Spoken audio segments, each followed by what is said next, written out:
Untuk semua shut-off screwdriver memiliki setelan torsi.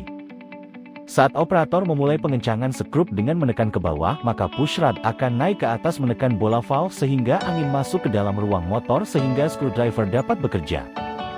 Sehingga angin yang masuk ke motor akan memutar rotor dan diteruskan ke gear dan mekanis torsi. Apabila torsi tercapai, maka screwdriver akan berhenti. Dengan cara bola besi akan terangkat sampai ke puncak dari cam dan menekan pin aktuator.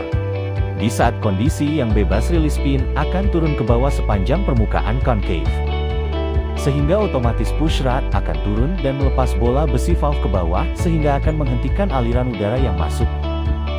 Untuk arah putaran ke kiri sangat simpel, hanya dengan menekan tombol reverse.